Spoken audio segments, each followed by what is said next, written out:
Hi everyone, welcome to my channel, Math with Miss Sabrine. We are going to solve questions on financial applications of geometric series today. Financial applications of geometric series include compound interest and questions on annual depreciation. If you don't know what these terms mean, please do watch my previous video and then come back to this one, because I just don't want you to solve the questions just by using the formula. It's kind of pointless. So understand the concept first and then you can watch this video. This is the formula that I'm going to use throughout the whole video. This is the formula for compound interest. If V stands for future value, PV stands for present value or the principal amount. 1 is just 1, R is the rate of interest, 100 is 100, K is the number of compounding periods in a year, and N is the number of years. So let's start. This is our first question. On 1st January 2020, Laurie invests P dollars in an account that pays a nominal annual interest rate of 5.5% compounded quarterly. Now, what does this mean? Compounded quarterly means the interest rate is charged on the principal amount 4 times a year. That is, the number of compounding periods is 4. K equals to 4 in this case. 1a, we have to find the value of R, giving your answer to 4 significant figures. So this kind of questions, compound interest, they follow a geometric series. So if you want to find the common ratio, it is always this term. So I'm just going to calculate this part. It will give me 1 plus R is 5.5 divided by 100 times the number of compounding periods, which is 4 in this case, multiplied by 4 to the power of 4 again. And because you just want to find the ratio, I'm just substituting n equals to 1. Let me put this in the calculator. Whenever you calculate this, always do this thing first. 5.5 divided by 400, add it to 1, then raise it to the power of 4. This will give you 1.056. Next question. Laurie makes no further deposits to or withdrawals from the account. Find the year in which the amount of money in Laurie's account will become double the amount she invested. So the key word is double in this case. If your principal amount is just P, she wants her final value to be twice of P. So I'm just going to write FV equals to 2P. I'm using the same variable so that I can actually cross it out. Then inside I have 1 plus R is 5.5 over 400, same thing as before, but to the power of 4 times N. This is the thing that we need to find for this question, because she wants to find the year in which the amount of money will be doubled. If you have P both sides, you can actually cross it out. So this side you will just have 2. This side you will have 5.5 divided by 100 plus 1. This will give you 1.01375 to the power of 4n. Whenever you have questions like this, you need to use log to solve these questions. I'm going to add log both sides. I will have log of 2 equals to log of 1.01375 to the power of 4n. Now, according to the rule of log, this power, it moves to the front. I'm going to write log of 2 equals to, this will move to the front. I will have 4n log of 1.01375. I want to make this the subject. I just want this. So I'm going to move 4 times log of 1.01375 to the other side. This side, you need to divide log 2 over the whole thing. I'm just going to write it down and then put it in my calculator. Equals to n. Let's solve this. Let's write it in the calculator. Log of 2 divided by 4 log 1.01375. This will give me 12.689 years. So I'm just going to use 3 significant figures. That's why I will have 12.7 years. Okay, that's all for this question. Let's move to the next question. It's about this person. 1. He buys a bicycle in a sale. He gets a discount of 30% off the original price and pays $560 USD. Calculate the original amount of money.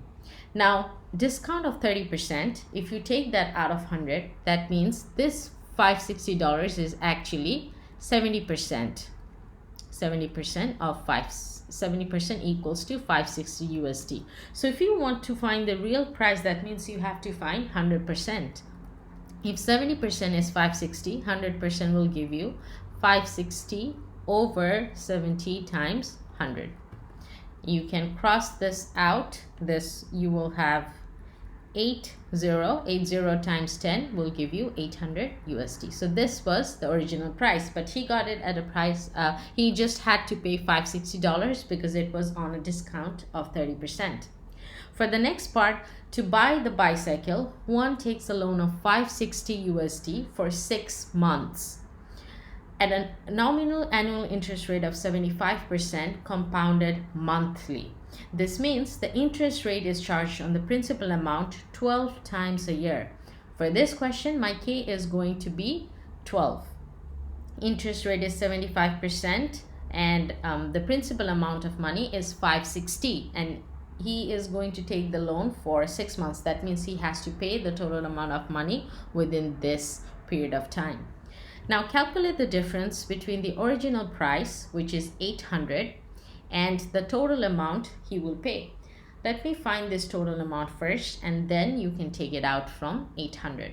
Total amount, I'm just going to use future value equals to present value is 560 in the bracket 1 plus the interest rate is 75 over 100 times 12 to the power of 12, and because n is the number of years, I'm going to use 0.5 because the time has been given in months. You can't really use month, so I'm going to change it to a year. So 6 divided by 12 will give you 0.5. Let me just write it in the calculator. I'm going to solve 75 over 12 times 100. That will give me 0.065. Add it to 1 and then raise it to the power of 12 times 0.5, which is just 6. This multiplied by 560, it will give me 8805.678 USD. But you have to find the difference between the real price and this. If you subtract this, if you subtract 800 from this, you will get difference. I'm just going to write difference equals to 5.678 USD. If you want to write it in 3 significant figures, you just need to write 5.68 USD. Let's move to the next question. This question is about a farmer who takes out a loan to buy a buffalo. He borrows 900,000 Cambodian reals for 2 years. The nominal annual interest rate is 15%. Whoa, that's a lot. Compounded monthly. In this question, the K is also going to be 12. Now find the amount of the interest that Mansoor must pay. Give your answer correct to the nearest 100 khr. To find the total number of interest, to find the total amount of interest, let's find the total value first. Then you can subtract it from this money to get the amount of difference, to get the amount of the interest. So I'm just going to calculate future value. This equals to present, which is 900,000, 1 plus the interest rate for this is 15, 15 over 100 times, the K is going to be 12 because the amount is being compounded monthly, to the power of 12 times 2 because number of years is 2. I'm just going to write it in the calculator. 15 divided by 12 times 100, close the bracket, plus 1, you will get 1.0125 to the power of 24, and then you have to multiply it by 900,000. You will get, oh, that's a lot. 1212600. Whoa. Okay, KHR. So this is the total amount of money after 2 years, but we have to find the interest rate. Now he actually borrowed only this much, but he had to pay this much. So if you want to find the interest rate, you need to take out 900,000 from this. If I do that, minus 900,000, it will just give me 312,600. And don't forget to write the unit. In this case, we are using KHR, that is Cambodian reals. For 3B, you just need to write down your answer in standard form. I already explained this concept in topic 1.1, so I'm just going to write it straight away. A has to be an integer. I'm just going to take 3.13, three significant figures, to the power of, I have, how many digits do I have? I have 5 digits, 1, 2, 3, 4, 5 after the decimal points, so the power is going to be 5. Let's look at number 4 and 5. Number 4 is about annual depreciation. For questions of annual depreciation, you can just use the formula for the nth term of a geometric series, which is this. I also explained this before, r to the power of n minus 1. So the original amount was 10,000.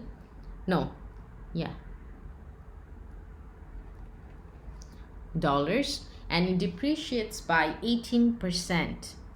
So if you take out 18 from 100, you just have 82%. The ratio is going to be 82%. 82% means 82 out of 100. That will give you 0.82. Now you want to find the value at the end of 7 years. Now if you use the formula for this, there is a trick to it. When you the first amount of money that you have, this one, so this first term, it doesn't include any depreciation. The second term is the result of the first year's depreciation. So if you want to find this one, which is 10,000 times 0.82 and so on. So this is your geometric series. That means this is the amount of money that you are going to get at the end of the first year, which is our second term. That means if you want to find the amount at the end of 7 years, you actually need to find the 8th term. This equals to U1, which is 10,000. The common ratio is 0.82 to the power of 8 minus 1, which is just 7. If you write it in the calculator, 0.82 to the power of 7 and then multiply it with 10,000, you will have 2,492.85. 2,492.85. Don't forget to write the unit. Okay, next question is very similar. For this question, the amount was $25,000. The first term, $25,000. Depreciates at 15%. If you take out 15 from 100, you will have 85%. 85% means 85 out of 100. That will give you 0.85. If you want to find the value after 2 years, you have to find the third term. This equals to 25000 times 0.85 to the power of 2. So you can see, if you want to find the number of years, whatever the year is, instead of using n minus 1, you can just use that straight away. So for B, you have to find its value after n years. N years means you don't know what year is that. That means you have to substitute everything other than the number of years, which is just n in this case. This is how you write general form. So if you like my video, please don't forget to subscribe. I will see you next time.